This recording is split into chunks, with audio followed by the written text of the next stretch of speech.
line to make, the Michigan 6. Wolverines show blitz. Quick pass right over the middle. 15 at the 10. He's not going to have it.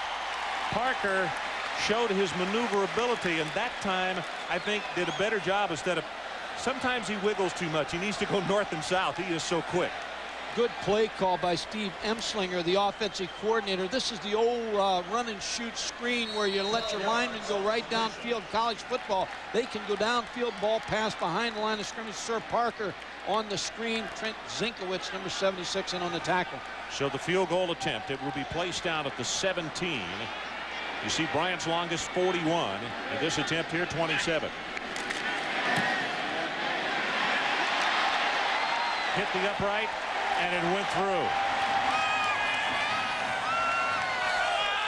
R.C. Slocum says Gig'em will take it. 32 seconds left in this opening quarter. 10-7, Texas A&M.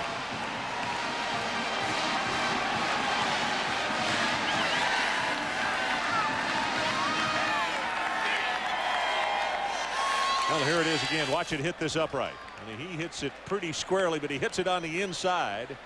And Karam, in the stats and in tomorrow's newspapers, you see the body English by Bryant is it'll look like it was just right down the heart. Called it all the way around, off the scoreboard, off the side of the goal post, right in. Reminded those days in the front yard, huh? 10-7. Texas A&M leading over Michigan. You know, Mike, we were commenting during the pregame show here at the Alamo Bowl. Not only are these two football teams really fine units and coming from schools of great tradition, these two bands are as good as there is in the country. And the pregame show was well worth the attention of everybody. The crowd was really glued to it and enjoyed it.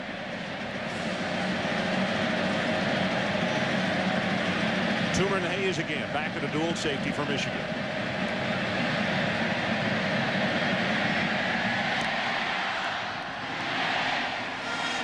And again, he knocks it in the end zone. That's Hayes. And Michigan will scrimmage from their own 20-yard line. So Bryant does his work. As Biaka Batuka comes on, they're 80 yards away.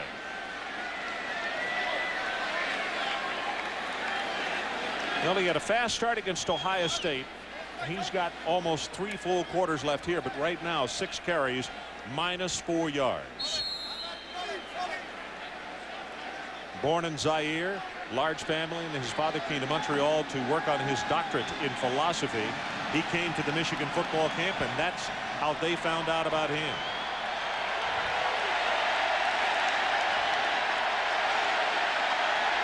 Three wide receivers this time by Michigan, and the lone setback. Gracie gets it out to Biaka Batuka. And he's going to be knocked out of bounds after a gain of a couple by Larry Walker. Right after the Penn State loss, Tim Biaka Batuka walked into Lloyd Carr's office, and he told him, he says, I'm going to play well against Ohio State. I want to prove I'm as good or better than Eddie George. And Lloyd Carr then went with Fred Jackson and the offensive staff, and they felt like they were going to build their game plan on Tim Biaka Batuka because he was very confident on that Sunday evening, and he played very well against Ohio State. 313 yards. Unbelievable. Second down. About 8. Here he comes to the near sideline. Looks for a block, and this time he finds a little crease, and that's all he needs. Out close to the 30 as Dat Nguyen will make the stop on him. Michigan spent a lot of time looking at the Texas A&M tape. Texas in the first half, John Makovic ran a lot of counter plays and didn't have a lot of success the first half. Stayed with it second half, opened up this A&M defense. That is the end of the first quarter, so let's take a break. And as we head to intermission, A&M 10, Michigan 7.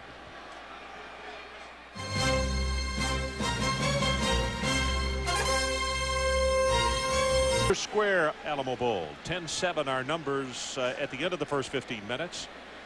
And it is Michigan with a third down and just inches. The ball just shy of the 30-yard line.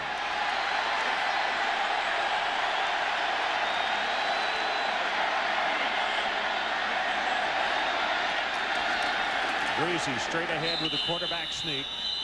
And he will have the first down at around the 31. Greasy on the key. First down, Wolverines. Brian Greasy came to Michigan as a walk-on. Purdue and a lot of other schools tried to give him a scholarship, but he wanted to go to Michigan. In about the third week there at school and practice, Lloyd Carr rewarded him with a scholarship. And right at the end of spring practice, they were even at the quarterback position. Scott Dreisbach and Brian Greasy. Scott Dreisbach got the start. Brian Greasy, of course, now replacing the injured Dreisbach. So they'll have a battle again come spring if Dreisbach is healthy and set to go. Biakabatuka takes it straight ahead for 3. Keith Mitchell, the junior out of Garland, Texas, is there to make the stop for the Aggies. Jasper and Walker.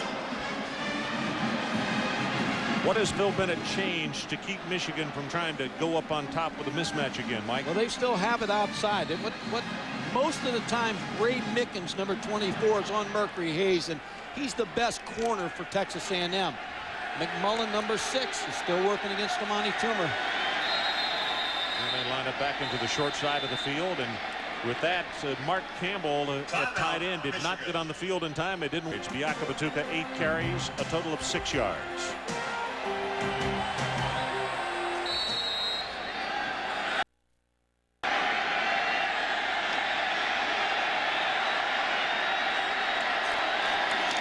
Play action, pressure on Greasy. Oh, did he take a lick, but he got it away to Toomer and complete. Down at the 31-yard line, and Greasy is up, but Keith Mitchell just unloaded on him as soon as he got away. That was a gutsy effort. That's impressive by Brian Greasy, hanging in the pocket, taking on the pressure from Keith Mitchell, but he does a wise thing, Ron. He steps up in the pocket. You're going to see the little fake of Biakabatuka. Now he smartly moves up in the pocket to get the ball away to Amani Toomer again, who's open and has Typho McMullen beat deep again. Seemed wide open down the field, but he's lucky to get him this throw. And this is a very good throw under pressure by Brian Greasy. Terrific throw. It really was. The ball at the 31-yard line of A&M. Biakabatuka tries to get outside, breaks the tackle, has 5, has 10, counted off at 12. That win finally makes the stop for Texas A&M, but that is the type of running that Biakabatuka kills you with. He breaks a lot of tackles. Mike Adamle, I know, is going to talk a little bit about this. He was fine running back at Northwestern in the Big Ten, but Tim Biakabatuka breaks tackles. Good pressure by Eddie Jasper, the nose man. He can't make the tackle. Reggie Brown, 46, bounces off. It's good, strong running effort by Tim Biakabatuka. First time that he has really gotten loose tonight. A gain of 12. It is first down at the Aggie 19. Biakabatuka again, this time going to be wrapped up at the line of scrimmage. And let's check in with Mike Adamle. Mike? Yeah, you know, yesterday, Ron and Mike, I was talking to a couple of former Michigan greats, running back Fritz Seifert and also tight end Jim Manage. They said that in all their years at Michigan, watching and playing there, they had never seen a performance quite like that. And I must admit, I hadn't either. I was watching the Ohio State tape twice last week, and I stopped counting the number of Tim Biakabatuka broken tackles at about 50. It's something that we'll track all through the evening, but he is very special in that department. Second down and 11. He actually lost one at the last play. It's Campbell in motion. Blitz from the outside. Greasy loses the football. That's alive. And I think Michigan has recovered at the 26-yard line. Larry Walker is the man who took him down. When you especially get inside the 30-yard line against A&M, you better make sure your protection's going to hold up, because they're going to bring the kitchen sink after your quarterback. Brian Greasy trying to set up here, never has a chance. Too much pressure. Larry Walker, 32, Reggie Brown, 46, hitting the quarterback before he can throw. Michigan extremely fortunate to get that football back. Texas A&M has made a switch, too. They're putting Ray Mickens on Amani Toomer. That now means Mercury Hayes is against McMullen. Third down. They need the 9-yard line. Running play. Biakabatuka runs over his own man. 20 at the 15 and down to the 11-yard line, and Michigan got away with the tackle on Ray Mickens. Mickens is running to the official. He got tackled by Amani Toomer at the 25-yard line. Well, I don't know if he got tackled, but he was knocked down by Amani Toomer, and that allowed Tim Biakabatuka to get outside. Once your corner's down in the support, R.C. Slocum is really complaining about it, Ron. But you're going to see Tim Biakabatuka get outside. You can't see Toomer on that play block Ray Mickens. But Dennis Allen and Reggie Brown are down for Texas A&M. 2 players. Here's the block by Amani Toomer against Ray Mickens. I'd say he's got his left hand on his jersey. I'd say that's a 3 count. That's a fall. Here's the injury to Reggie Brown, number 46. Got taken out by his own teammate.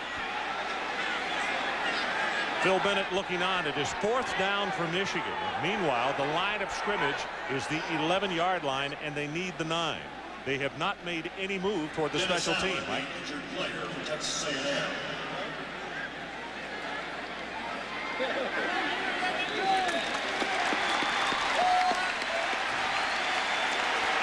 Dennis Allen up and coming off the field on his own power, and now we see the kicking unit coming on. Hamilton will be attempting this one from in the vicinity of 28 yards. Grimmersma is the holder.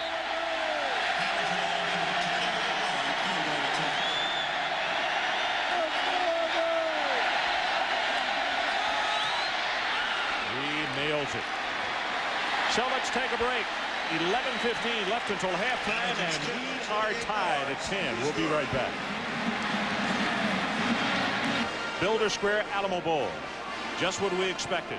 Another good tight ball game between a team from the Big Ten and a team from the Southwest Conference. And they have their faithful here in great numbers. So far, everybody's getting their money's worth, too. 10 apiece. Keeping to kick it off. Well, both kickers, well, he starts to come out of the end zone and then does not. Both of these kickers have done an excellent job in their kickoffs tonight. By the way, don't forget, Thrifty Car Rental Bowl Week continues tomorrow with a triple header. 1 o'clock, going to start with the Jim Walter Holmes Heritage Bowl. Florida A&M and Southern University. Then at 5:30, the Poulan Weed Eater Independence Bowl, Michigan State and LSU. And then it's the Plymouth Holiday Bowl, Kansas State and Colorado State. All tomorrow, right here on ESPN.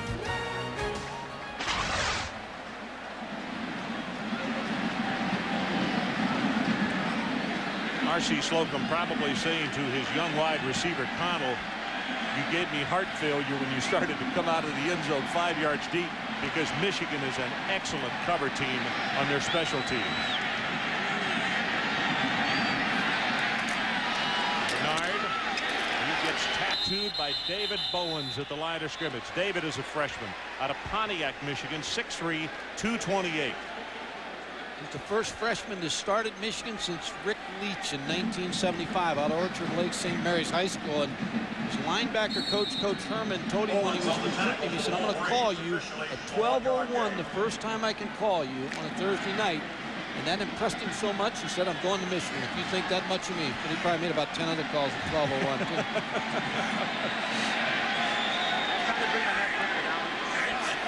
Second down at about 9. Bullock zips his pass complete to Sanders. I think he's going to have the first down on that second effort.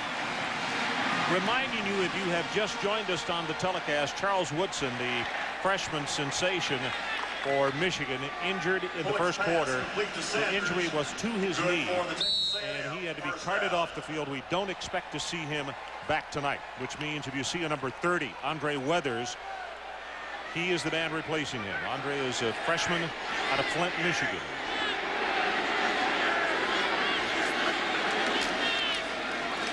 Good penetration by the Michigan defense, but Hardiman gets away. It takes it over the 35 to the 37-yard line. Carry stopped by Thompson. Clarence Thompson and Jason Horn combine on the stop. Missed tackles by Michigan. They get good penetration. Jared Irons, number 37, missing the tackle, and that's not like him. He wraps up and makes tackles for this Michigan defense.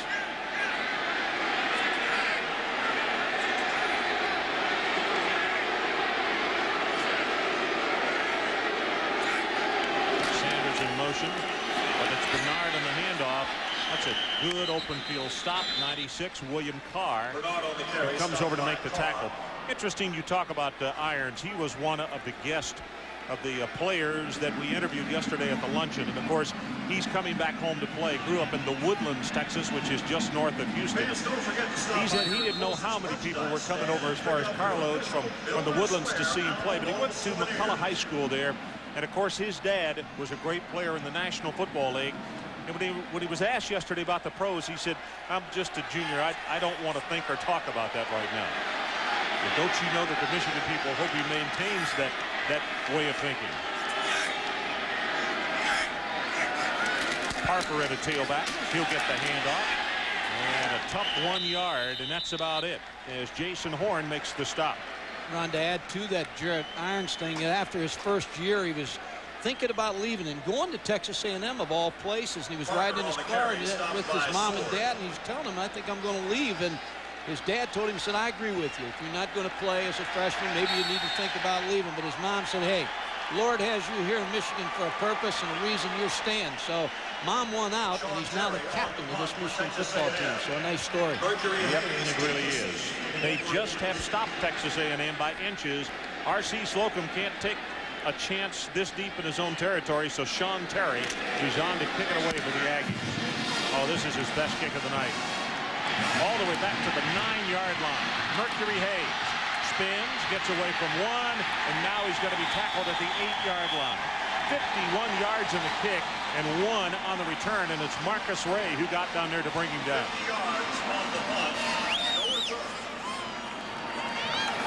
You know, just a moment ago, we saw big William Carr make an important tackle for the Michigan club. He, too, as we mentioned, is from the state of Texas. He's from Dallas. His head coach says that they had to have a heart-to-heart. In fact, it was Carr who said, probably he has helped me out a bunch because he said, I get a little wild from time to time. And one of the first things that Lloyd Carr did when he took over as head coach is Carr went into his office and he told him he was going to have to abide to the straight and narrow or he was out of there. Obviously, he has done what his head coach asked him to do. The Akabatuka. 12, maybe the 13-yard line. Brandon Mitchell is there defensively for Texas A&M. Amani Toomer's had his way the first half, but now they've moved over Ray Mickens, who's 5'8", working against Amani Toomer. And when Phil Bennett told Ray Mickens he was going to line him up on Mercury Hayes, he was disappointed. He said, give me Amani Toomer. I want the best. He said, don't be worrying about my size. I'll hang in there with him.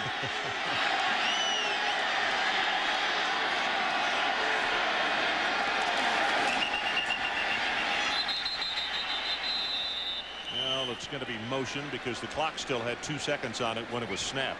The other thing that they have done, Mike, is Andre Williams, a junior out of Sherman, Texas, has replaced McMullen at that cornerback ball spot. Start, offense, 5-yard penalty, second down.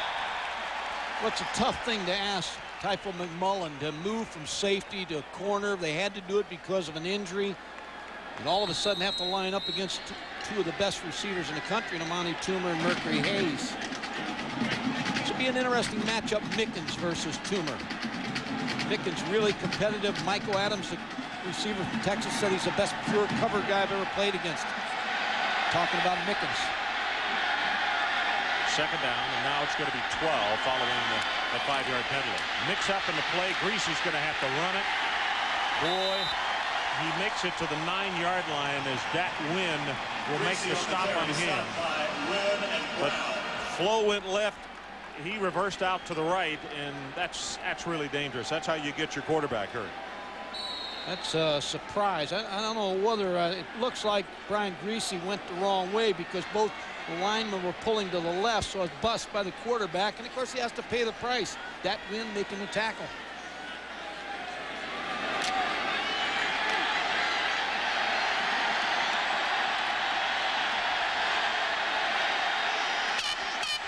You see those middle backers creeping up, and here they come. Greasy got by one. Now he's got a man wide open, Riemersma, and hit in the open field. Tries to fight forward for the first down. And Mike, he's 6'6".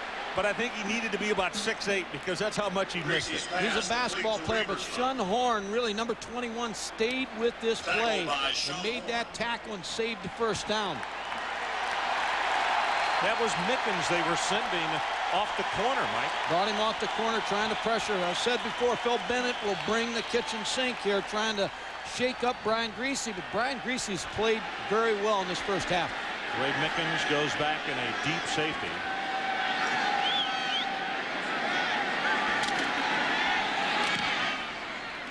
This is a returnable kick. Line drive to the 46.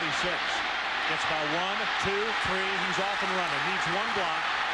And Michigan will double team him at the 28. It's Mark Campbell who gets the stop. 36 on the return on the kick.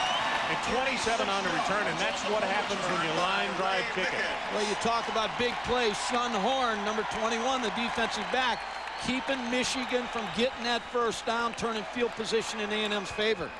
Ray Mickens on the return. You always like your punt returner to make the first one miss, get to the wall. Ray Mickens gets good blocking, gets inside the 30-yard line. Great field position.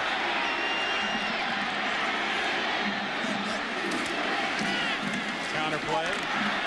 Great defense as he is hit in the backfield. Ball is loose. Michigan has recovered at the 28-yard line.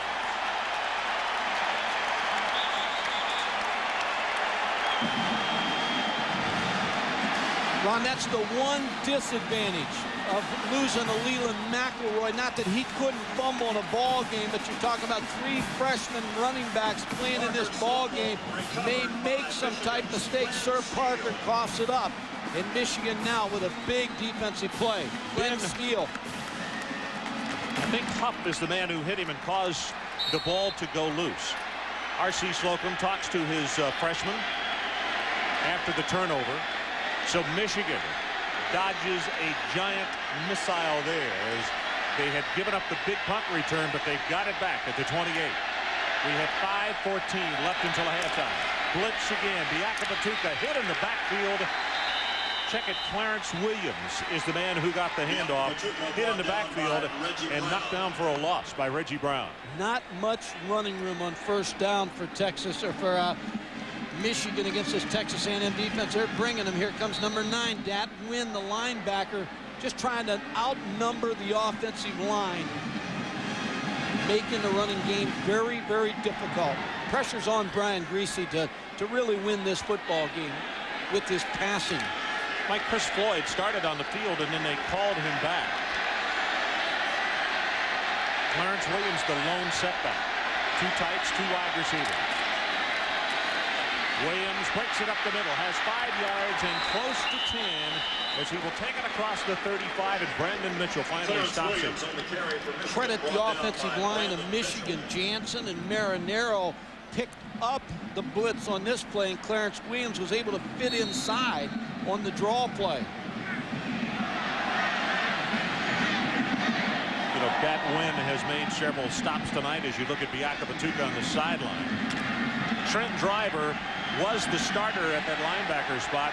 Nguyen simply beat him out. But Driver was going to play a lot in this ball game this evening, so look for number 28 as well. Williams, they try to slide it outside, and there's not much there. He's not going to have the first down. Solid outside containment, and Michigan will have to punt it away. Dennis Allen defensively. When you look at this play, Texas A&M, a good defensive call by Phil Bennett, because they've got 9 people around the line of scrimmage figuring that Michigan's going to run. Dennis Allen, number 39, comes from the outside to stop Clarence Williams. There was no place for Clarence Williams to run. I know it's tied at 10 apiece, but folks, we have seen some really hard-hitting good defense in this first half tonight. Pressure right up the middle, gets it away, and this his best kick of the night. Mickens for the 14, and he'll get out of bounds just shy of the 25. 49 yards on the kick and 10 on the return. We'll be right back to San Antonio. Eric Bernard has come at a tailback, replacing Sir Parker. Quick screen out in the flat. Got a blocker in front. That's Connell. And let's go downstairs and check with Mike Adamley. Mike. What makes a good football player, Ron? Well, intelligence, toughness, and genetics doesn't hurt either. For 10 fine seasons in the National Football League, he was one of the best linebackers. His name is Gerald Irons, but tonight he's a proud papa, and you've got to feel ecstatic. Thank you, Mike. I do. I'm just happy for Jared. Jared has been ill all week with the flu, and he wasn't able to eat on Christmas, and the next 3 days he wasn't able to eat any food. But we came here on Christmas morning. We spent the day with him, and we sort of nursed him back to health, if you will. And today he came to play as always, and he's having a fine game tonight. Better football player than you? Well, I tell you, he had better be. All three of my boys have the potential to be. And the good thing about it as a parent, I'm glad that they all listen to me when I give them instruction and we work out together. So it's a joy being their father, and we have 3 great kids. Thanks for joining us. And I know your other son, Grant, is up there. Ron and Mike, he is 6'6" tall and just a junior. And Gerald says he's a Michigan man as well. Well, I tell you, he's looking at a lot of different schools, but Michigan has a special place in his heart. Okay. Happy holidays. Thanks, Gerald. Appreciate it. Thanks, Mike Adamley. That ball is batted down. It was a forward pass. And just as we talk about the Irons family, it was Jared who knocked it down. It's a proud father. Should be. Should be. And, his young man, along with Corey Pullick and Reggie Brown, were the youngsters who were on stage yesterday, and they really handled themselves extremely well. Jared Irons just running through the block of Chris Ruman, number 76, to deflect that football. Well, interesting. Gerald said we all work out together. He looks like he's still working out. His dad looks like he can play right now. That's what I'm saying. He looks like he works out with his boy. Parker and Hardeman in the backfield. 2nd down and 10. Michigan shows corner blitz, and here they come. And they throw the middle screen. Holland, and that's the right call for what Michigan had going. And Connell will take it for the first down almost at midfield. Losing Leland McElroy tonight. Texas A&M's offensive coordinator Steve Emslinger has just done a great job of moving this ball against this Michigan defense. He's kept Michigan off balance. Good call here, the corner blitz, and he throws the screen to Albert Connell, number 80, and picks up good blocks in the first down. King makes the stop. Michigan has called a timeout, so we'll take it with him. 1:49 left until halftime. We'll be right back. Pressure in his face from Rashid Simmons. That very dangerous because it could have been intercepted. Lucky for Corey Pullick that it wasn't picked off. Jason Horn, number 94, deflects it. Sir Parker stayed with the ball to make the reception. Michigan shows blitz, and here they come. Pullick, lucky that he was rolling the pocket, had a man wide open and just overthrew Aaron Oliver. See, talk about good game plans, and Steve Emslinger knows Michigan likes to come off the short side of the field with the corner blitz. So what does he do? He calls a roll out to the right. Now, it was a good call because he was able to get Corey Pullick. If he was standing back in the pocket, he'd got hit and maybe fumbled, but a nice call again, expecting Michigan to do just what they did. Everything worked except Corey let it fly on him a little bit. Bad snap, started the play, busted from the beginning. 3rd down. They need the Michigan 41.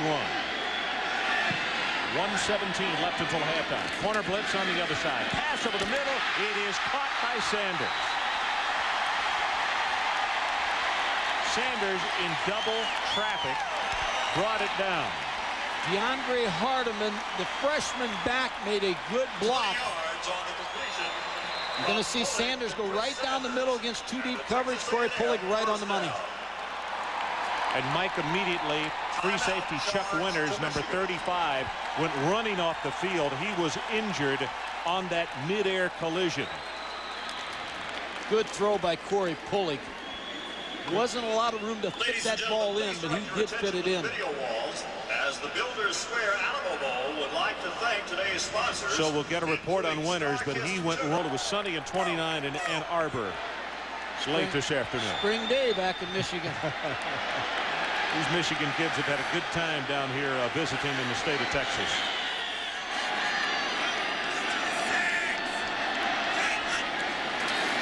First down, they roll the pocket, shovel pass right up the middle. That's Parker, and he will take it to the 20-yard line.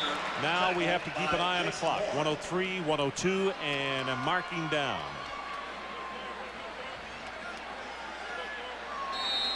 Pullick looks down at his wristband.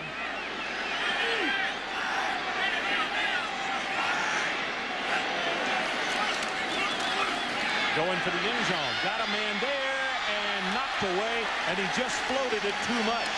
Marcus Ray knocked it away because Michigan realized they had gotten somebody behind him. Marcus Ray had a chance to intercept this ball. You're right. It was a floater out there from Corey Pulig, but just couldn't make the play. Albert Cano really became a defensive player on that pass. Albert Cano, number 80, going up for the ball. Marcus Ray, good coverage by Michigan. I have a feeling that just knocked the wind out of him. You could see the way it came down on his shoulders. He's upside down almost. Gets bumped in the back of the head, but then goes down hard. Well, coming up later tonight on ESPN, the Rainbow Classic continues from Honolulu, Hawaii, with #1 Massachusetts. And, of course, that means Marcus Camby and company against the Wolfpack of NC State. Syracuse and Rhode Island have already advanced to the semis with victories yesterday. We'll have both semifinals for you tomorrow night beginning at 10 on ESPN2, plus the final on Sunday on ESPN. You know, Ron, when you look at, since we have a break here, you look at college basketball, I think the college basketball coach, we don't beat a dead horse, but if you had a playoff situation, you could afford one bad week in a football season and come back and still win the national title. Happy to report that Connell is up and coming off on his own. You got to look at McElroy on the sideline. In case you have not been with us through the first half, the All-American tailback for Texas A&M sidelined when he re-injured his ankle and unable to go in this one tonight.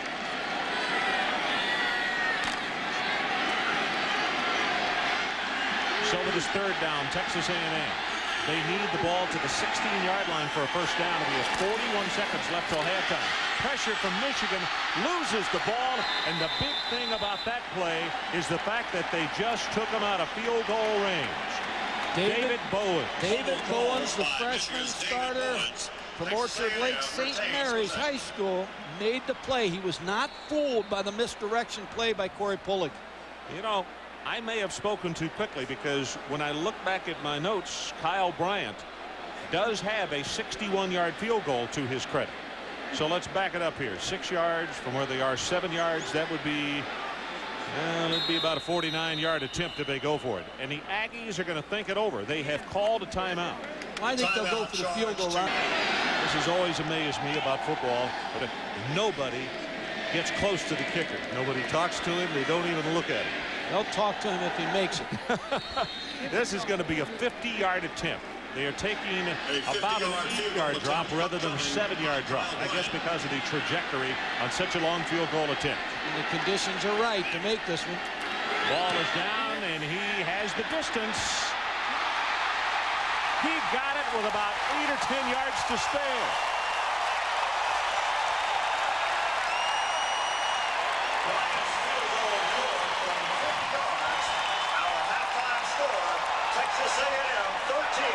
The University of Michigan 10. It is halftime with our score, Texas A&M 13 and Michigan 10. Now the new Dodge halftime report. Here's Mike Tirico. Mike. Ron, Mike, and Mike, thank you. Excellent first. Lifted Syracuse into the Gator Bowl. Some favor. The Orangemen don't match up well with Clemson. Raymond Priester, Emery Smith, and 4 seniors on the O-line are the reasons the Tigers averaged 259 rushing yards per game. Syracuse is susceptible to a power attack. Just ask Miami. No offense, Georgia, but Virginia deserves better in the Peach Bowl. The Dogs already gave Ray Goff a send-off to remember against Georgia Tech. The Cavaliers didn't let healthier teams than Georgia run. If the Dogs must depend on Hines Ward to pass against a team with 25 interceptions, uh-oh. Yes, Arkansas goes to the CarQuest, having been outscored 62-3 in its last 2 games. No, tailback Madre Hill isn't back from knee surgery. Does that mean North Carolina wins? Not so fast, my friend. Thank you. The Hogs blitz is the last thing turnover-prone Mike Thomas wants to see. Arkansas has won ugly all season. The CarQuest will be no different. The Bowl Blitz continues with Tony Barnhart. At the Citrus Bowl, fans will be talking about offense, and with good reason. One team has a Heisman Trophy winner. Both teams have their best passing quarterbacks ever. But the coaches will be talking about defense. Ohio State couldn't stop the run against Michigan, and that spells trouble. Tennessee's Jay Graham has 8 straight 100-yard games. The Vols are 38-1-2 when a back goes over 100 yards. On the flip side, Bobby Hoying will get pressure from a Tennessee defense that set a school record with 42 quarterback sacks. John Cooper needs something to salvage this season, but this game will not be it. At the Independence Bowl, 2 negative stats for Michigan State. Number 1, the Spartans finished dead last in the Big Ten in stopping the run. So freshman Kevin Falk will get a lot of work for LSU. Number 2, they threw a league-high 18 interceptions. So Tony Banks will get big-time pressure from Gabe Northern. With all this, plus the home field advantage, LSU gets the edge in Shreveport. And now the Bowl Blitz continues with Gary Danielson.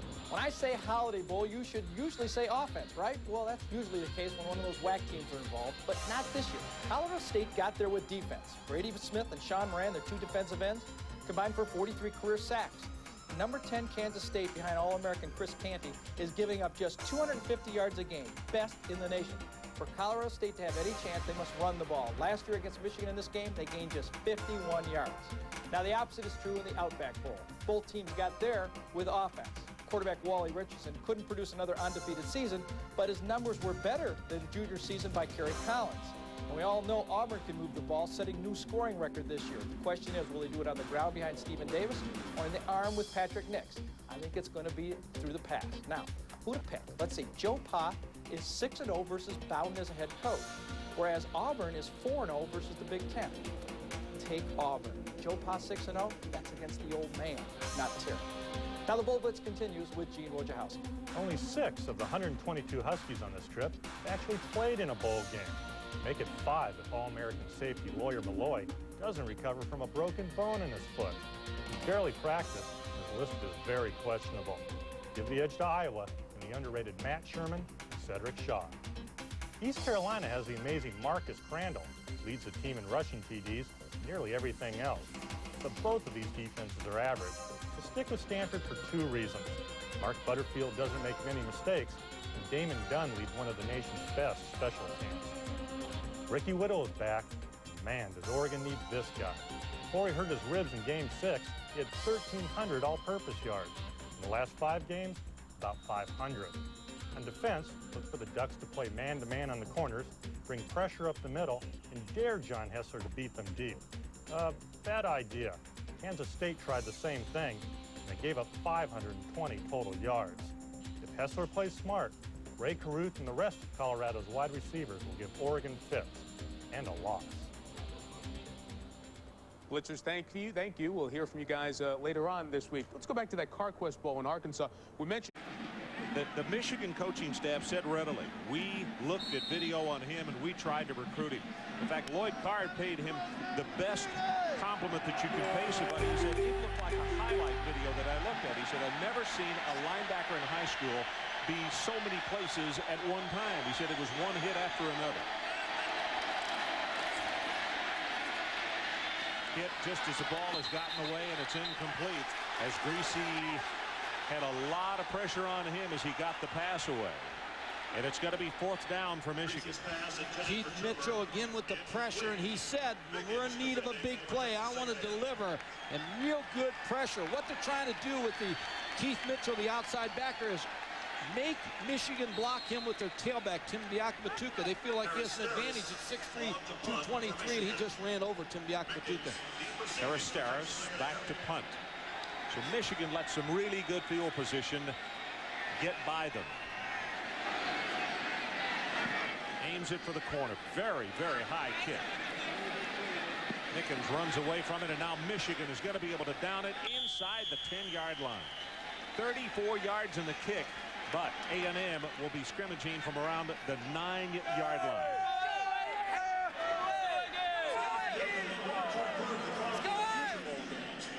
Well, we mentioned the fact that McElroy not able to play tonight, and these are the 3 freshman replacements, all playing in high school this time last year. And you see their numbers in the first half of the ball game. Parker, Hardeman, and Bernard. And Bernard scored that first touchdown for Texas A&M.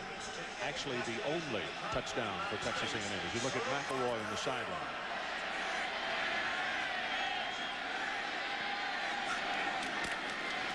Parker tries to bounce off a tackler.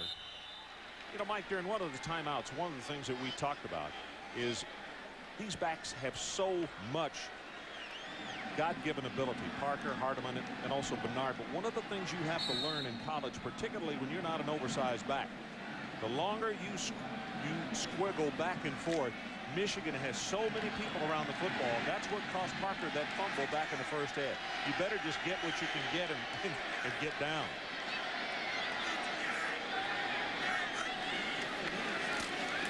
Pulling rolls the pocket, throws the pass, complete at the 26-yard line.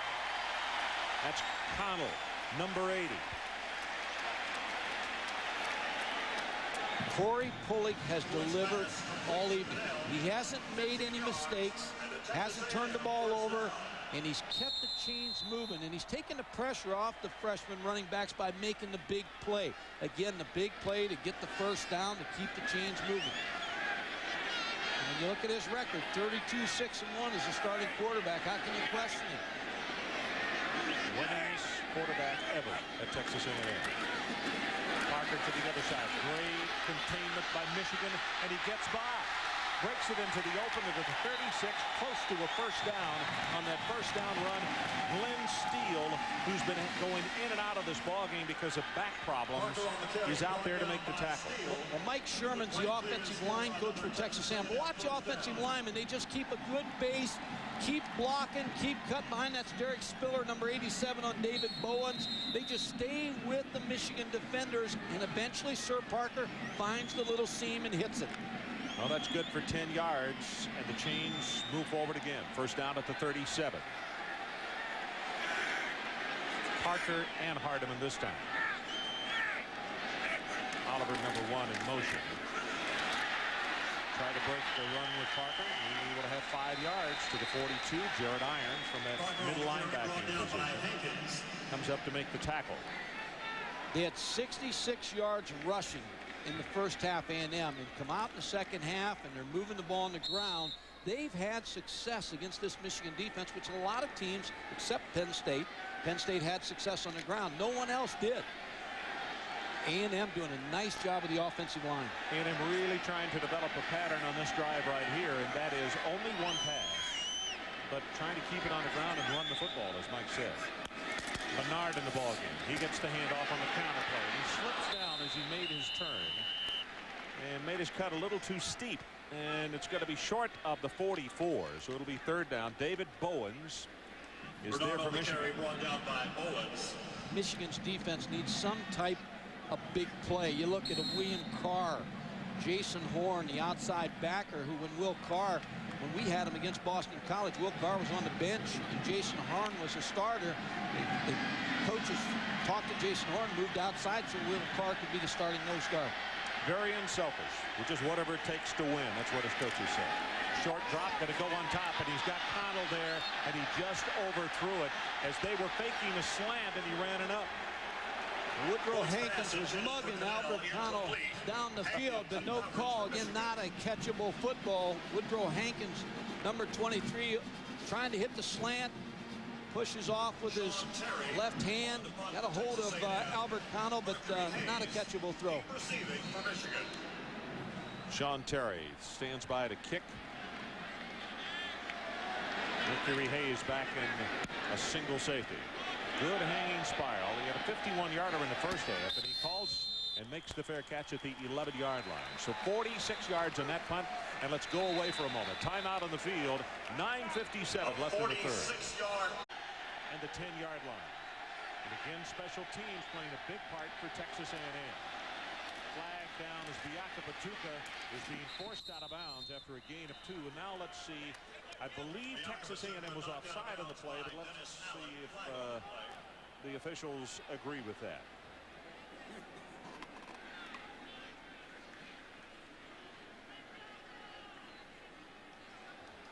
Offside, defense, 5-yard penalty, previous plot, first down. Ron, you make an excellent point about special teams because the mentality that gets into play calling against a blitzing team like Texas A&M is when you got the ball inside the 20, 25-yard line, you're just a little bit hesitant sometime with your protection and a young quarterback to just turn it loose. But I think Michigan has to throw the football on first down.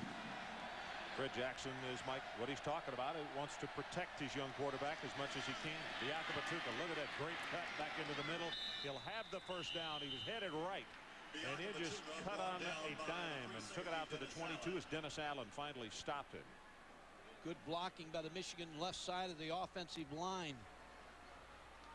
Because of the depth that Tim Diakabatuka is at, he's able to get the ball and make the cut back to the left side. Good vision by the solid running back.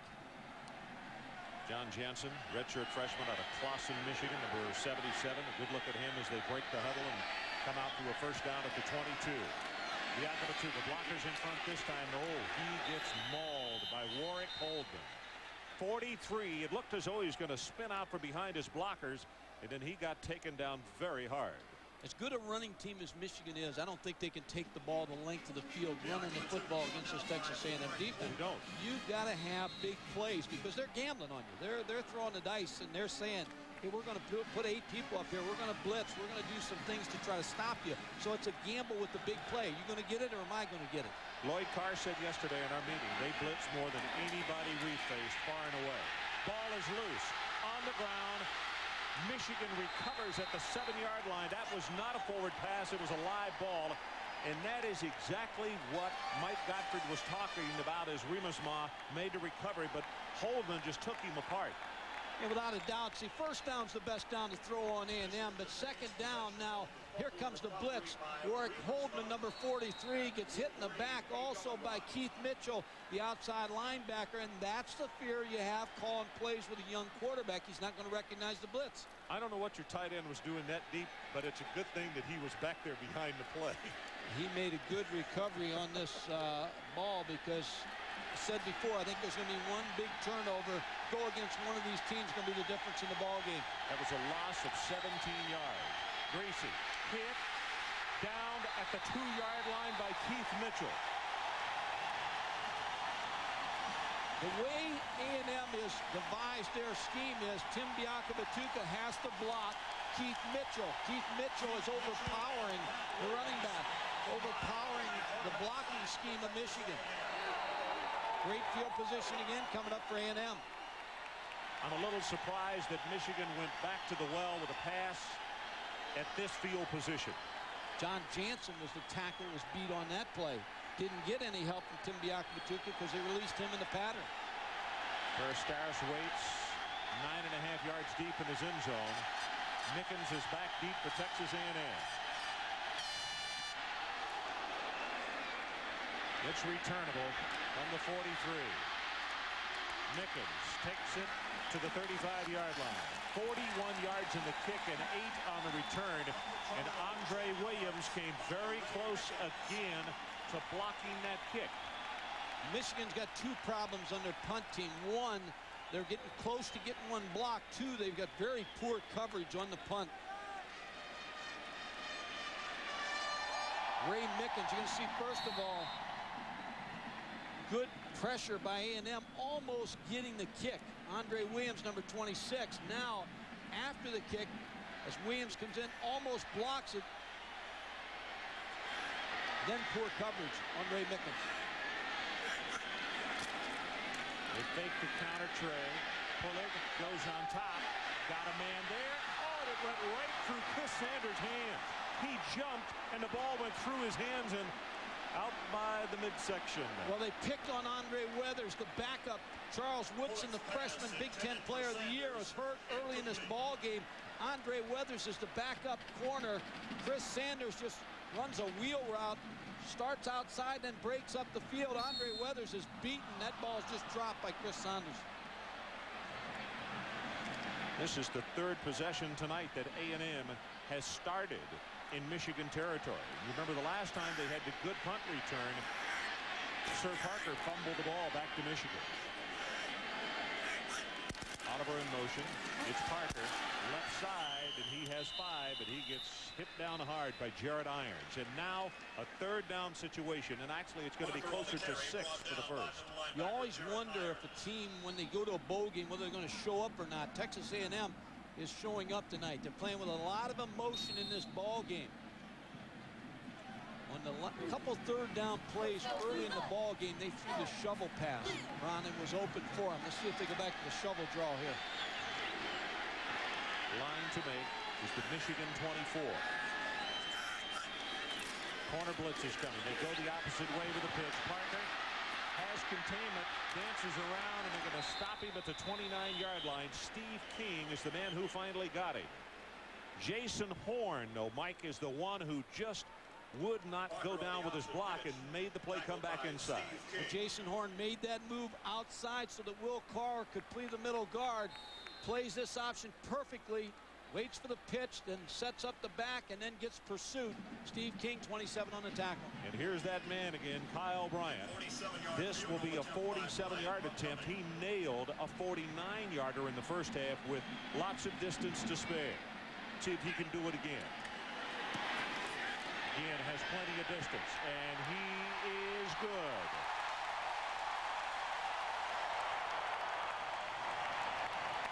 So let's take a break. Off the foot of Kyle Bryant. The Aggies now with a 19-10 lead. We'll be right back. Where to go? Looks as though that they've got a great opportunity to keep this momentum going.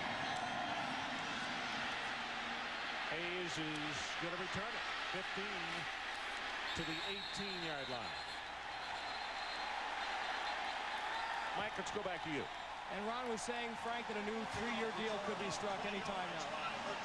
I'm sorry, I didn't hear you, Mike. But a new 3-year deal with the conferences. Right. We have a 4-year deal, really, 2-2. And right now that means that we're going to have a game like this each year from an opponent from the Big 10 and Big 12. And the most important thing is having a city like San Antonio where everybody gets behind it. That's right. That's been the most important thing of the bowl. We've had the support of the city fathers, the local politicians, all the corporations in town, but most of all, its citizens. We've got about 1,200 volunteers for the game. Frank, great to see you. I know this is your family affair, and Maggie gets involved as well. Thanks for all the hospitality, and thanks for joining us. Thank you, Mike, and thanks, ESPN. Amani Toomer, the intended receiver. Mickens came over for the football. Michigan doesn't like it. A&M loves it. 16-10 our score. I beg your pardon. I said 19 as we went to break. Scoreboard said 19, so I just read it that way. But it's 16-10. Good coverage by Ray Mickens, but is it interference or not? Let's look at it. Monty Toomer breaking away. Cut him off.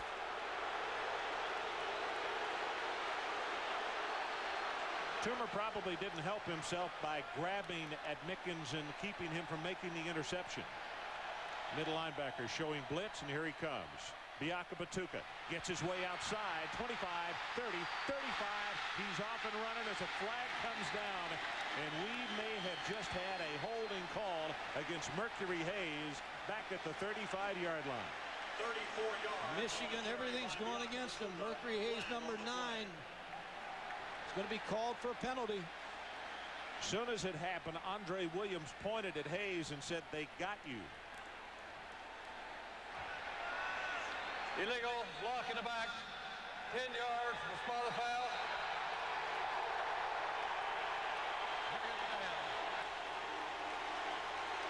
So bottom line is it's a 6-yard gain for Michigan because it comes from the spot of the foul. So now it'll be third down, and they need the 29 to pick up the first down. That was the call on Mercury Hayes against Andre Williams, number 26.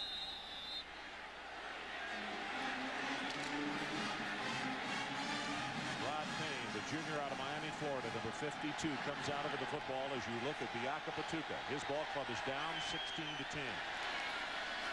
They come with a reverse. Mercury Hayes to the left side. Has the first down and now looking for more as he'll take it across the 40-yard line.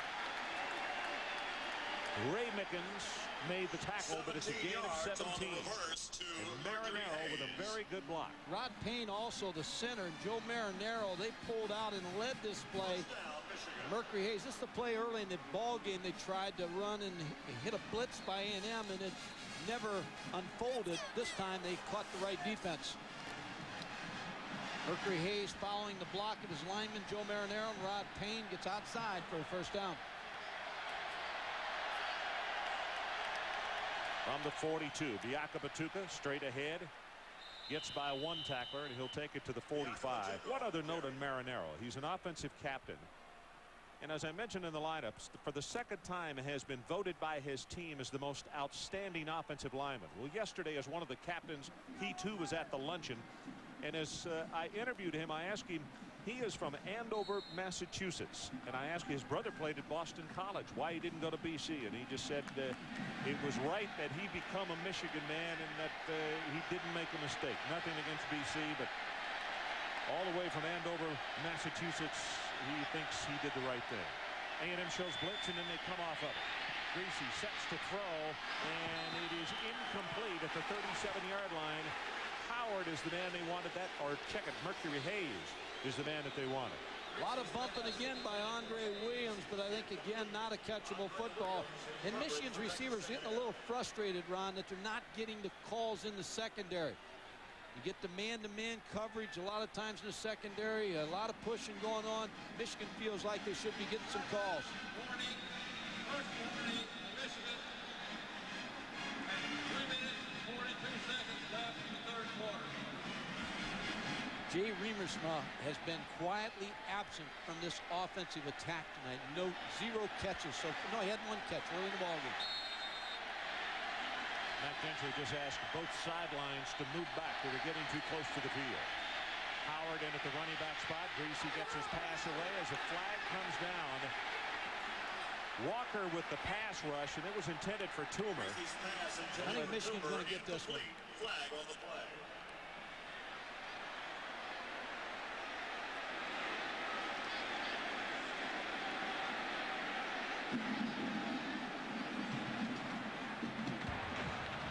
Interference, defense, first down. If you can protect your quarterback, and that's what Michigan has to do. This is what you got on the outside. Amani Toomer versus Ray Mickens. And you see just a grabbing and pulling down Amani Toomer. Ray Mickens gets the call going against him. Again, you have to remember, Amani Toomer's 6'4". Ray Mickens is 5'8". He's given up a lot of height in that matchup. First down from the A&M 40-yard line.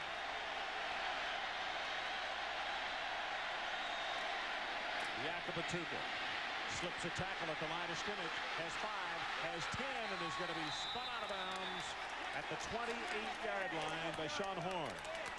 He looks to me, Tim Biakabatuka, like he's coming alive, that he wants the football.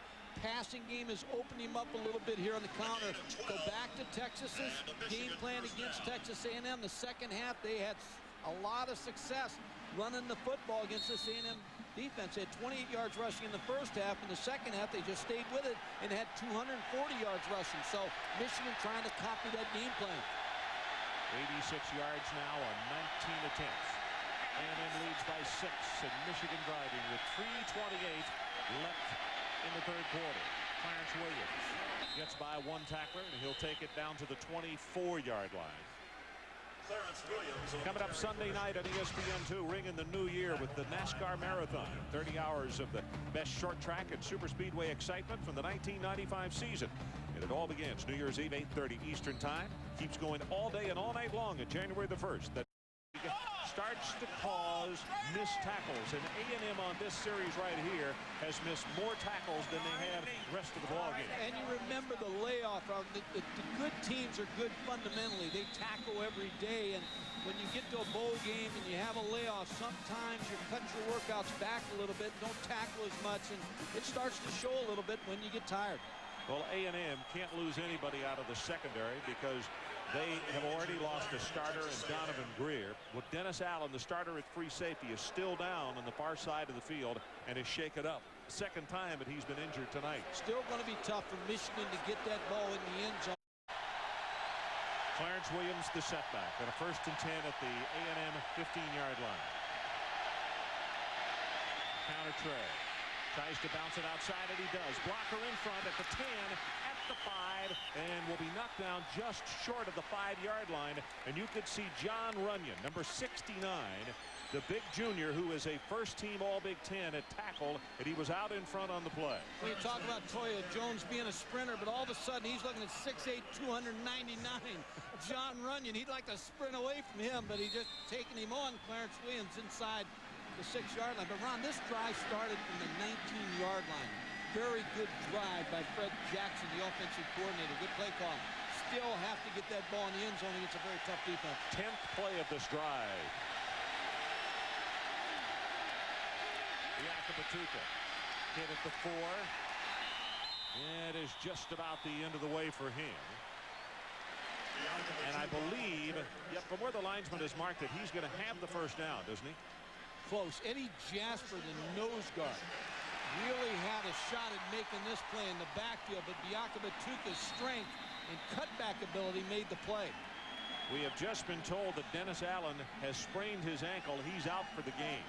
So Donovan Greer is already out with an injury to his ACL. Now we're told that Allen injured his knee rather than his ankle. A&M running out of defensive backs. First and goal, Michigan. Line of scrimmage, the 4-yard line. Gracie wants to throw. And he just throws it away. Remersmar was the closest man to it.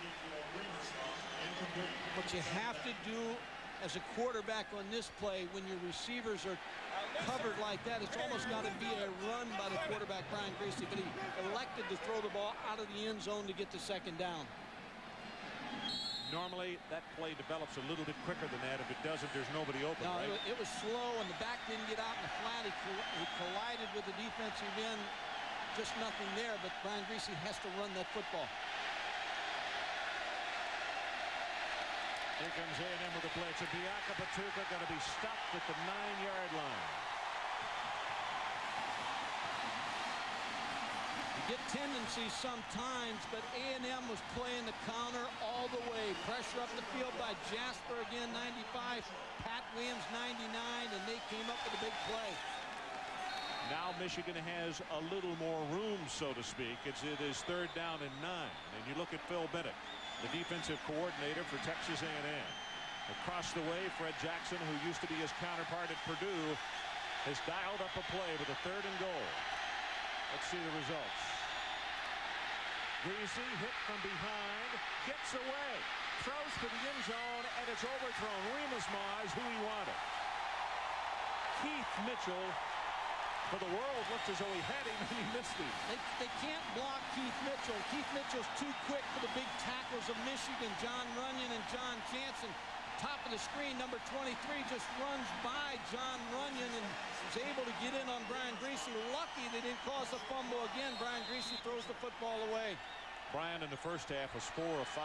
In the second half, only 1 of 7. As Hamilton goes for the field goal, Remersmar to hold at the 16.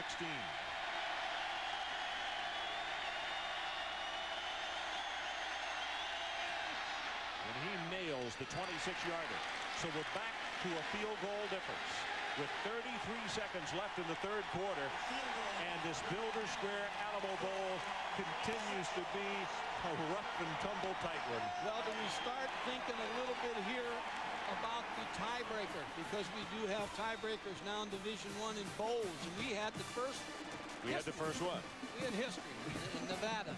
Toledo and Nevada, in case you missed that one, they were tied at 34 at the end of regulation. By the way, over 1,000 total yards in regulation. And Toledo wound up, and credit to those people, that they wind up one of the first in that sudden death. Here's Feely's kick. Boy, these kickers have done a great job tonight on both sides. Thrifty Carnival Bowl Week continues tomorrow, 5 o'clock Eastern, with the Bowl Kickoff Show. His club leading 16-13. We have 33 seconds left in the 3rd quarter. Big banner that had to have come out of the Woodlands, Texas, for Jared Irons.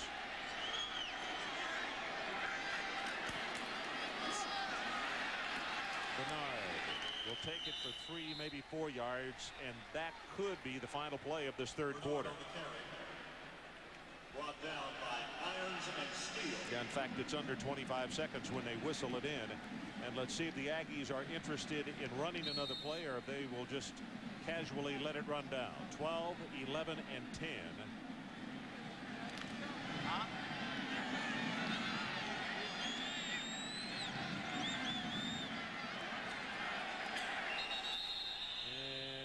did not get it off. So that is the end of the third quarter. And as we head to the final 15, our score, Texas A&M 16 and Michigan 13. Texas A&M leading over Michigan as the Aggie war hymn goes in the background. And Mike, a couple of numbers that are interesting. A&M only had the ball 5:07. Michigan dominated 9:53 possession time. And as a result, A&M only had 39 third quarter yards.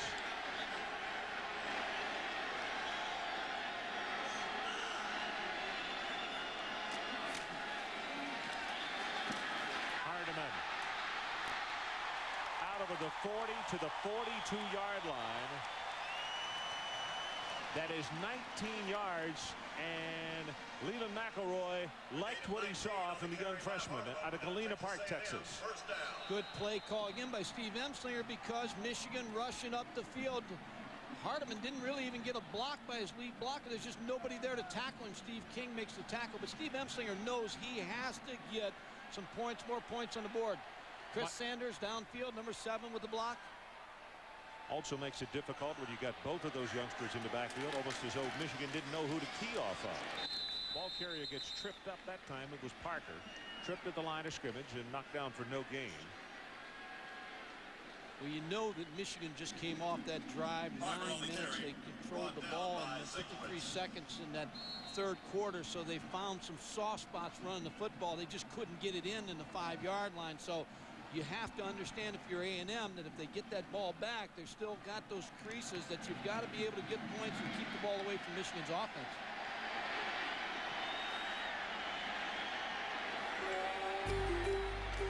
Corner blitz coming. Ball is in the flat, complete to the running back. He breaks the tackle, does Hardiman, and finally comes out of bounds at the 47-yard line. And again, Clarence Thompson is a great hitter, but he doesn't always wrap up. No, and Hardiman just ran through the tackle. He carried 26 times this year versus SMU for 130 yards, so he's had some game experience. Now they use him as a pass receiver out in the flat. Clarence Thompson not wrapping up. Then Andre Weathers, number 30, finishing him off. Big third down play for Corey Pulick. A&M leads by 3, 16-13. This time it's Parker and Bernard in the backfield. Bumped at the line of scrimmage, and then Bernard will take it for a couple of more to around the 50-yard line. But it's not enough for the first down as Horn and David Bowens combine on the stop. And A&M will have to kick it away to Michigan. But that's the respect that R.C. Slocum has for his own defensive crew, the wrecking crew, because he's saying, hey, I'm going to kick the ball down and play some defense and turn it over to my defense and see if they can win this football game. Sean Terry kicks it away to Mercury Hayes. And he's aiming for the sideline. Hayes runs away from it. Inside the 10-yard line, and then it takes a Michigan bounce. It'll be down there. So let's take a break. 13:09 left in our ball game. A&M by 3. 12. Very difficult situation against a blitzing and stunning team like A&M. Biaka Batuka breaks a tackle, comes out over the 15, and is down at the 17-yard line. It's Warwick Holden who comes over to make the hit, a redshirt freshman out of A-Leaf. That was solely on Tim Biaka Batuka's ability to break tackles because he was hit in the backfield. Brandon Mitchell hit him in the backfield. Just the strength of Biaka Batuka to break that tackle. Yeah, that's the scary thing about him. And Mike, when you got everybody so uptight at the line of scrimmage, if he breaks one, that might be it. You might just have to watch him from behind. 2nd and 4.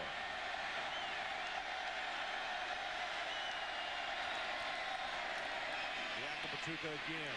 He'll have the first down as he takes it out across the 21. Brad Cowley will stop him at the 22.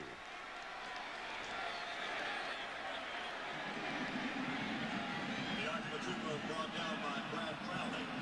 His longest run of the year, speaking of Biaka Batuka, for having 1,724 yards, his longest is 60. Ron, when you look at this situation for Michigan, I would figure that they're going to try to go to Mercury Hayes. Now, Mercury Hayes is right out here. He's working against Andre Williams. This is him right here. It's Andre Williams against him. Now, That's the corner that you figure Michigan's going to try to pick on. Here comes the blitz again. Holdman coming on the blitz. Greasy gets it away. Tipped in, almost intercepted by Trent Driver. I talked about Trent in the first half, the fact that he had been the starter, got hurt, wind took over, and he couldn't get his job back from him. And one of the things that Phil Bennett said on the practice field day before yesterday was he said Driver's going to get his chance on Thursday. He got a great chance here. They're trying to go to Mercury Hayes over the middle, number 9, but Driver is there. And I think more passes to the outside because that's where there's no help. There's a little help here with Driver dropping back into the middle, deflecting the ball at Mercury Hayes. Well, you could see he really had an opportunity to pick that one off. Clarence Williams at tailback. What a cushion Hayes has over here against Andre Williams. Clarence Williams running hard right up the middle. He'll take it for close to 5. McMullen comes up to hit him. And now big down for Michigan. 3rd down, and they need to take it out to the 33.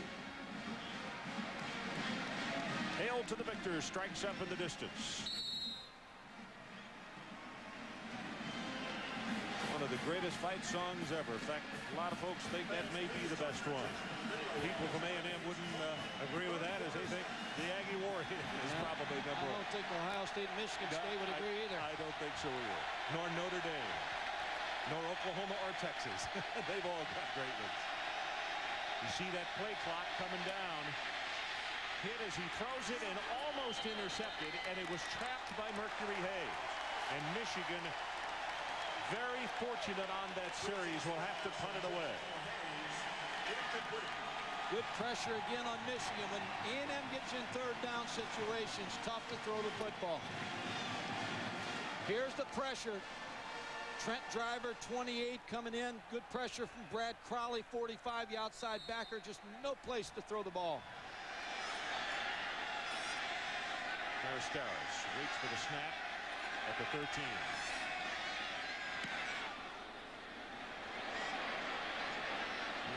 Going to be short and now takes a huge A&M bounce, touched by Michigan, and that ball is barely over midfield for a 26-yard kick. Mark Campbell had to touch it down. So we'll take a break. A&M by 3. We'll be right back. Field position, and it's come by way of special teams, and the edge has to go to A&M in this ball game so far. Without a doubt, that's the difference in this football game. That's the 3 points that A&M's ahead, solely the kicking game.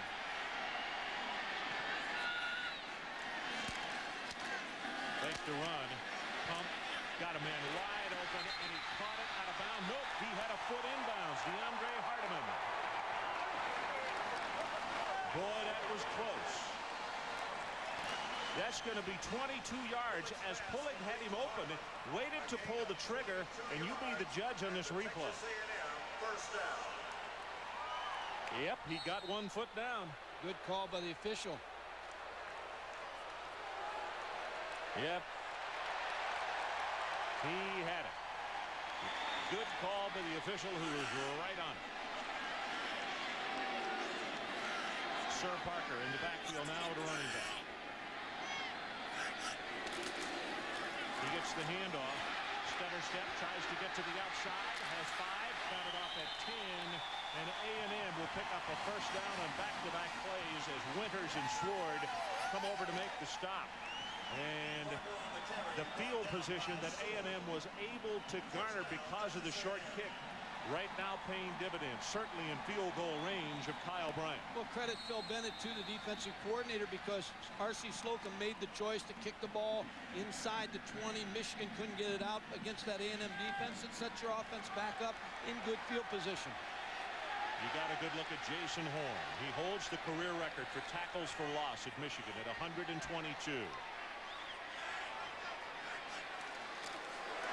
Counterplay. Trouble in the backfield, and right there is Zinkowitz. Trent comes through, gets penetration, hits Parker in the backfield, and derails this drive for the moment. It's got to be a loss of 5. But as you said earlier, they are in good field goal position. Sir Parker never really has a chance to go anywhere with Trent Zinkowitz and William Carr. But I believe these 3 freshman tailbacks have really done the job for A&M tonight. And Corey Pullig has not made a mistake at the quarterback position. They've not turned the ball over. Mike, with all the changing of the 3 running backs, actually it's been more difficult on Michigan on exactly who to key off of, hasn't it? Has been. Blitz up the middle. They pick it up. Pass tipped and should have been caught. A&M has had 2 passes tonight. That one by Sanders went right through his hands. Earlier, a pass went through a receiver's hand at the end zone that should have been a touchdown. Chris Sanders is a really good blocker on the perimeter on the outside, which sets up the play-action passing game. When you have a receiver that blocks real well, then he can get open in the passing game. Jared Irons on the blitz. Chris Sanders, number 7, just lost sight of that football and dropped the ball. That's twice because it was him at the goal line at the other end. Ooh. Against a team like Michigan, you don't get many opportunities like that. It's 3rd down. They need the 9-yard line. Pass caught at the 14-yard line. Connell with a good job of coming back to his quarterback. Not nearly enough for the 1st down, but it should make a chip shot for Kyle Bryant. I believe this is supposed to be the shovel draw. We're getting to see the action in the backfield, and I think Albert Cano is a receiver that's a 2nd choice on this in front of Woodrow Hankins. So Corey Pulig really with a nice decision. 31-yard field goal attempt. 31-yard attempt. Stormy Case, the holder, at the 21-yard line.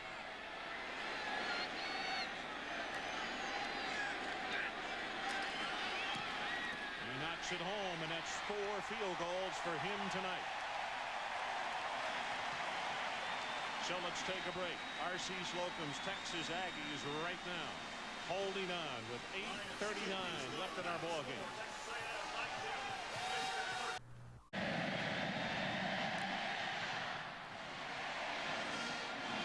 It's returnable by Hayes.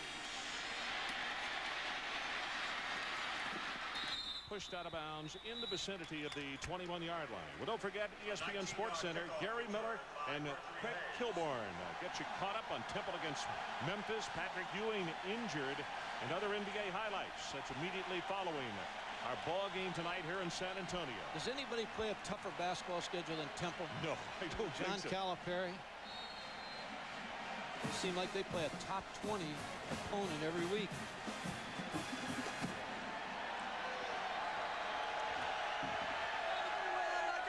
John Cheney, not Calipari. Calipari's at UMass. On the 21-yard line.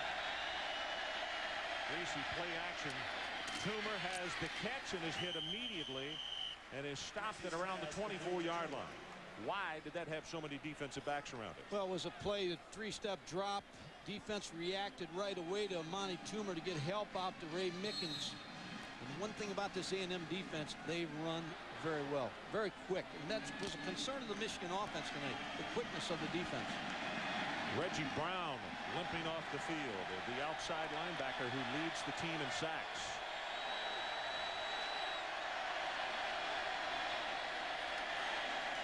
Yakabatuka, blocker in front, caught by the ankle. That's the only reason he couldn't break it out, and I believe Eddie Jasper is the man who was holding on for dear life. He's from Troop, Texas, small community, and that's his nickname, Troop. And the Troop was there to stop Tim Biakabatuka. Eddie Jasper, number 95, with the tackle.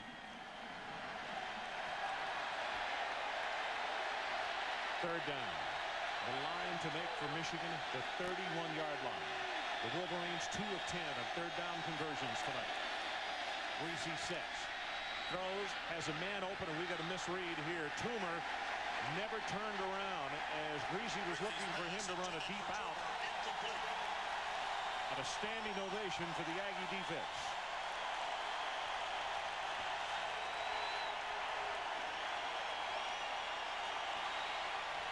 The route on the outside, Mercury Hayes breaking outside. Amani Toomer just running down the field. Ray Mickens was the only receiver out there to catch that football. Harris on to punt for Michigan. And again, they'll have great field position because their defense was able to hold again. Aristaris waits at the 10 and hoping that he can cause not so good field position.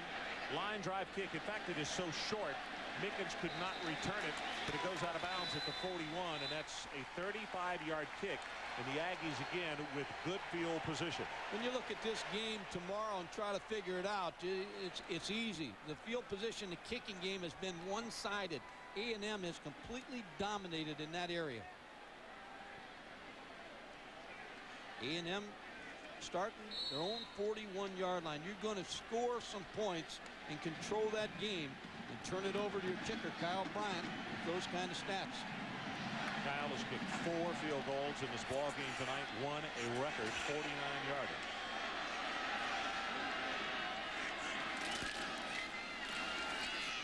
Bernard takes it for only 1.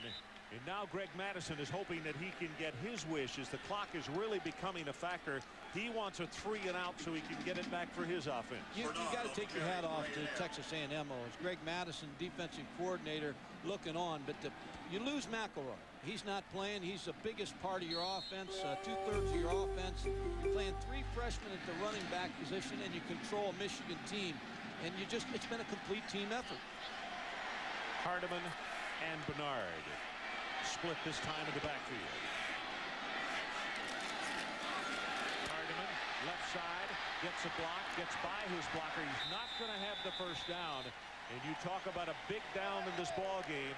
It is about 1.5 yards short as Leland McElroy looks on from the sideline. Jared Irons, the linebacker, was blitzing on this play, almost timed it up perfect as he comes through unblocked, tackling Corey Pullick, but after Corey Pullick was able to get the ball to Hardeman. 5 minutes, 50 seconds, and counting. Now, if A&M picks up a first down here, then Michigan has to start going into the timeout bank because time will start getting away very quickly. Movement at the line of scrimmage. Contact is made, and now let's see if Michigan was drawn offside. That's William Carr who made contact.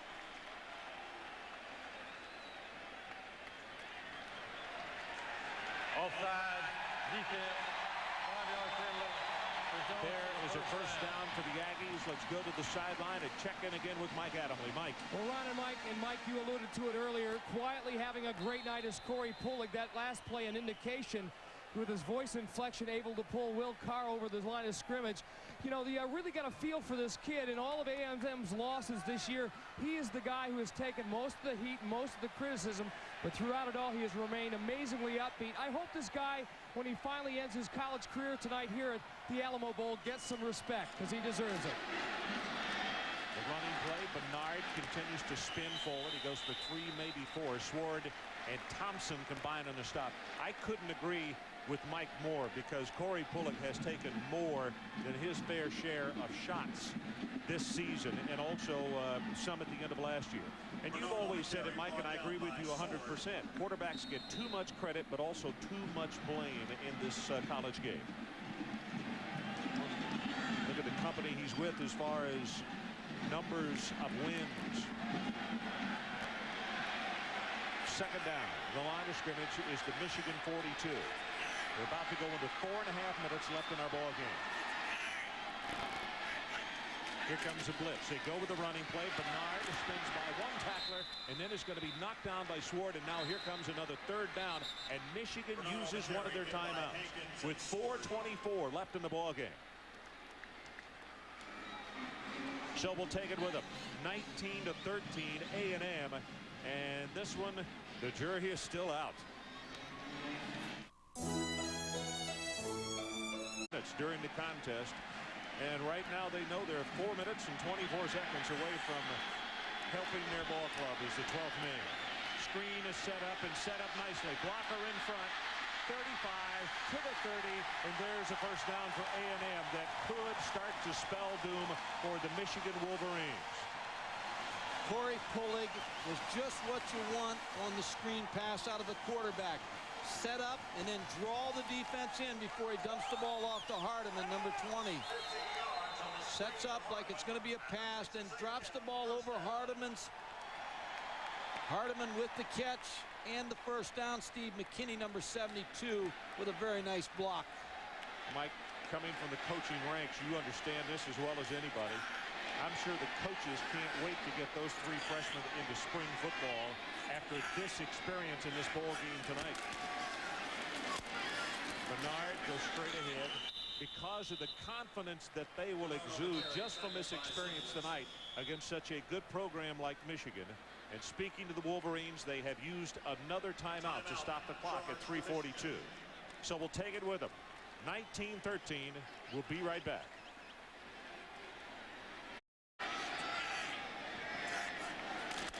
Here comes the blitz from Michigan. Hit in the backfield. Bernard fights his way to the 25, now the 24. And it will be 3rd down, Texas A&M. Ron putting a period on Corey Pulley. If he holds on and wins this football game tonight, this will be his 33rd win as the quarterback at Texas A&M. And he's tied right now with Tommy Frazier, Nebraska, who has 32 wins and 3 losses. So Tommy Frazier would have to win that game. Michigan has just used their final timeout to stop it with 3:29 showing on the clock.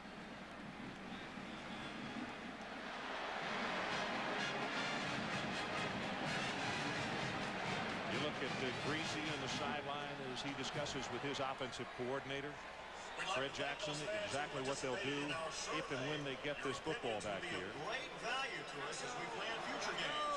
At this time, we would like to announce the winner of our prize giveaway. Amadi Toomer looks up at the clock, saying we still got time.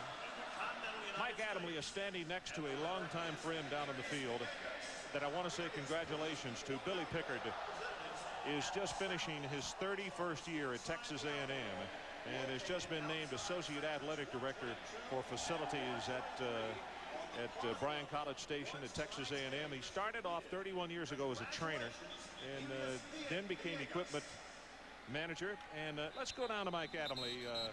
Well, Michael has walked away from him right now.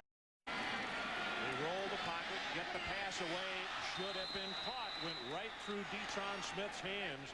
Now the tough thing about that, Mike, 3rd down, plus the fact it stops the clock with 3:24. Yeah, but you're bringing on Mr. Automatic, Kyle Bryant. You're in field goal position to wrap this one up if you can make this field goal.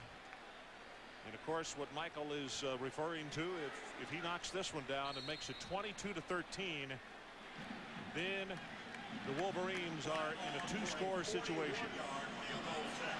27, 49, 47, and 31 yards. This one a 41-yard attempt.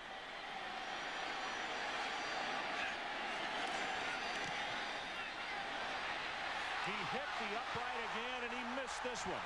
And the jubilation on the Michigan side of the field is very evident. The Wolverines know they're not out of this one yet.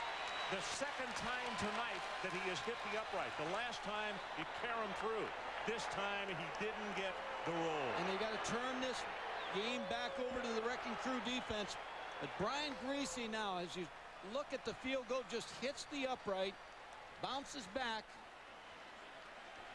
Leland McElroy on the sideline, the running back injured, knows Michigan's got another chance with the football. Let's survey the numbers by Greasy so far in this game tonight as the Wolverines have a player down on the playing field. Greasy 6 of 16, 106 yards. And in the second half, Mike has only hit 2 of 11 in this second half of play. They have not been able, Michigan has not been able, their tackles, to block Keith Mitchell, the outside linebacker. He's too quick for the Michigan tackles. And this will be a good matchup right here. Keep our eye on Keith Mitchell, number 23. Mike, look on the field at the A&M defensive players begging this crowd to come alive for them as Clarence Thompson has been helped off the field for the University of Michigan. Michigan fans are standing. A&M fans are standing as Thompson helped to the sideline. We have 3:19 to play. Our score, A&M 19, Michigan 13. Michigan has got to find a way to block number 23, Keith Mitchell.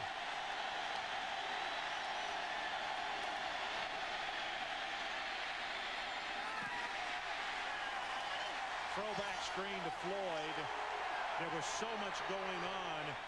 Bryant just overthrew him by 5 yards, probably. The reason Keith Mitchell, they tried to, a good call by Fred Jackson, trying to control Keith Mitchell, tried to screen him on that side, but he read the screen, was able to come off and make the play.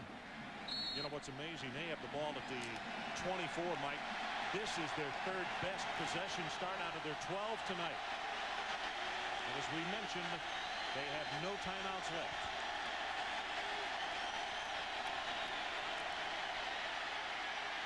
Gracie going on top. Mickens has the cover. Toomer, the intended receiver. Michigan wanted an interference call, and there will be none.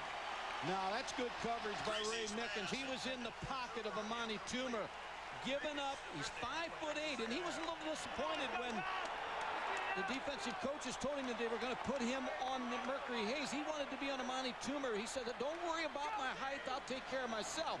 But Ray Mickens, 5'8" against Amani Toomer, 6'4", right in his pocket.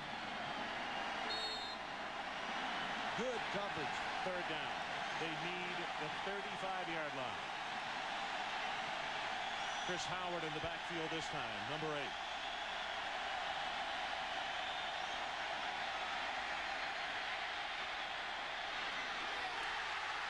Incomplete. Toomer couldn't get up to it. It'll be fourth down. Mickens with the cover again. The outside throws at 10, 12 yards are there, but Michigan just can't make the completion. Amani Toomer was open. Ball thrown a little bit too high, and this is the ball game right here. 3 minutes left, and in fact, with the fourth down situation, we'll just go silent, and the crowd will let you know what happened.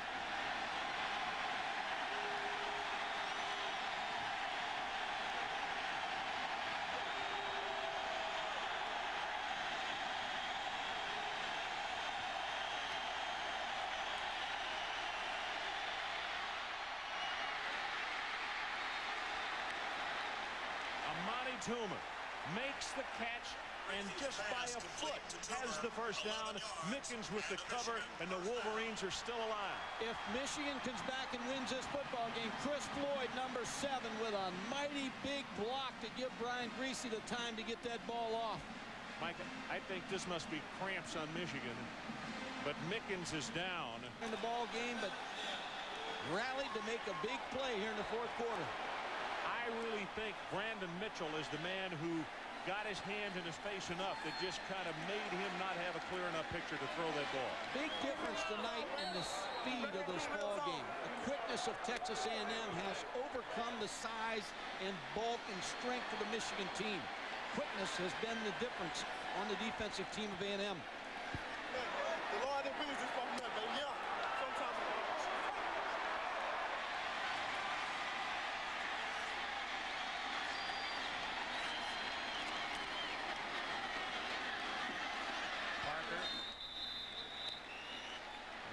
Michigan, as we mentioned, cannot stop it. They have no timeouts left. Mercury Hayes going to go down and run a route right in front of Andre Williams. Breaks the route. It's a curl route. He's trying to take it outside. He slips with the ball thrown a little bit too slow. Andre Williams able to break on the ball. Wasn't really threatened by the speed of Mercury Hayes because he was falling down. Andre Williams kind of sat on that pattern, made a good interception.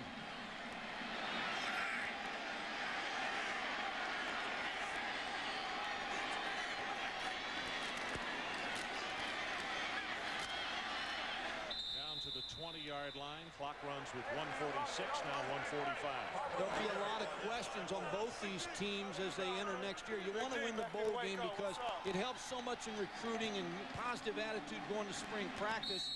At Texas A&M, will Leland McElroy be back? I hope so, because he hasn't played that much as a college player. His coach, R.C. Slocum, will be mentioned for Arizona. He was in it the last time, the Cardinal job, along with probably John Makovic and Bill Walsh, former 49er coach.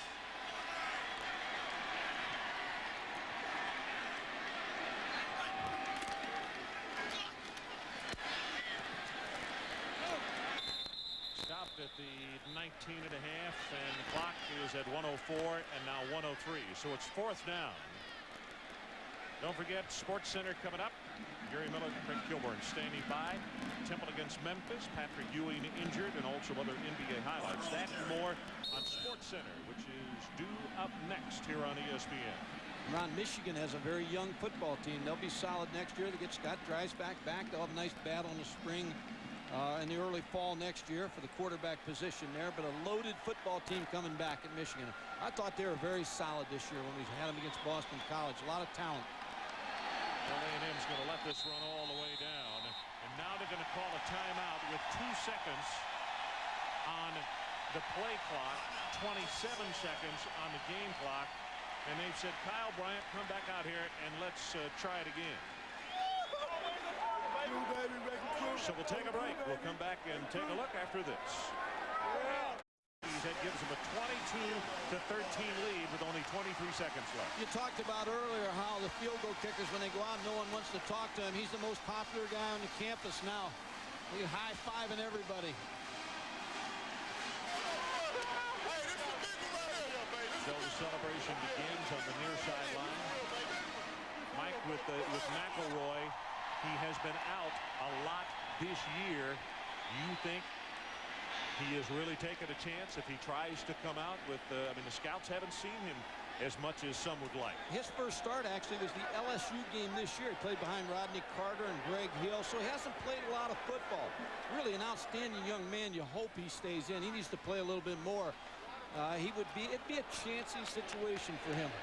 Mike Adamle, any thoughts from you on that situation? Well, I talked to Leland yesterday, and he said it is something that he is going to consider. He has until January 10th to tell the NFL that he would like to be eligible for the draft. The person that he really relies on, however, is his oldest brother, Lee Sr., or Lee Jr., rather, who's the AD at Cal State Sacramento. And Lee has been his inspiration all his life, so I know that Lee will probably give him some sound advice, whatever direction that may be. Okay. And, of course, he's had a brother in the National Football League who could tell him about the pros and cons. Is R.C. Slocum. Gets a cool greeting, which coaches know in these bowl games that's a greeting that they really enjoy. That means victory. As that ball goes out of bounds, and Michigan will have it at their 35-yard line. Still with 23 seconds showing on the clock. I thought R.C. Slocum made a good point the other day in jest. He said that to come and enjoy these bowl games, you got all these events. What he said is, hey, let's play the game. It's the game of the week. Winner stays for a week and enjoys himself. Loser goes home. We're just talking about all the things that go on during bowl week. Lloyd Carr, they took interim away from his name at Michigan this year, and for very good reason. Class act who will do very, very well for the Michigan Wolverines. And this bowl game will help them because they keep recruiting this state of Texas. So being here in the bowl game, this will help them.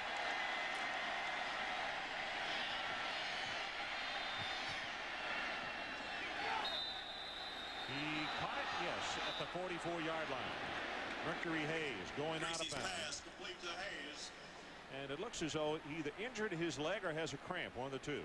And the way they're grabbing at that calf, I would say it is a cramp. 14 seconds left.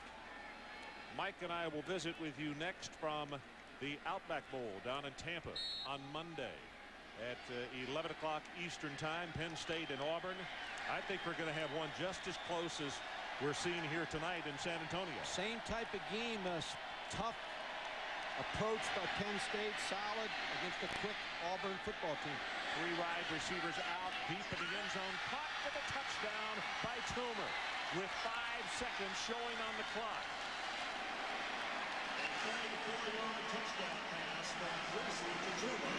Brian Greasy just threw this ball as far as he could throw it to Amani Toomer, who made a great catch. Key in that catch is going high to make the reception and using your 6'4" frame. Toomer officially credited with a 44-yard touchdown pass from that young man, Brian Greasy. Brian Greasy just slings it in the end zone, the 6'4" frame of Amani Toomer for the touchdown.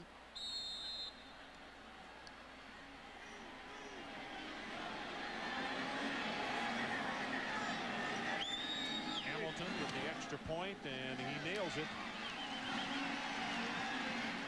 So, how quickly can you get an onside kick and then get your field goal unit on the field? Texas A&M is very concerned about it. They'll have their hands team in place.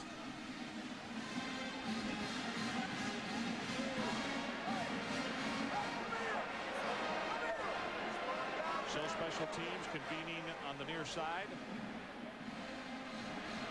And we have a 22-20 ball game. 5 seconds left.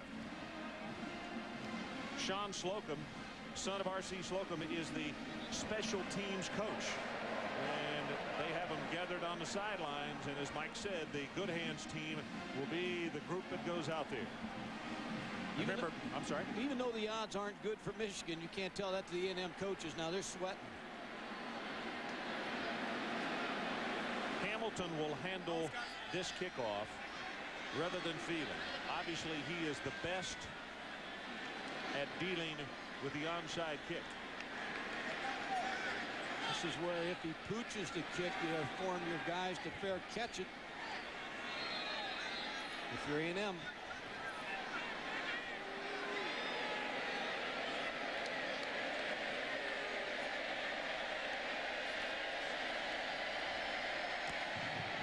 Well, it's gone 10.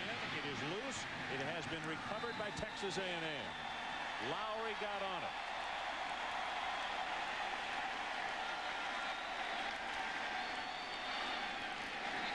Onside kick attempt recovered for Texas. So they've got 2 seconds to get off the clock, and Texas A&M will record a victory in the Builder Square Alamo Bowl for 1995.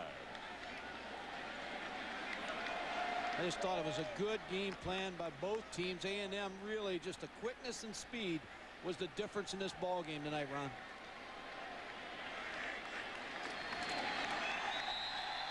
Once again, our final score, Texas A&M 22, Michigan 20. Stay tuned for Sports Center. Craig Kilborn and Gary Miller with scores and highlights for the NBA and the NHL, as well as College Bowl and NFL news. Now for Mike Godfrey, Mike Adamle, and our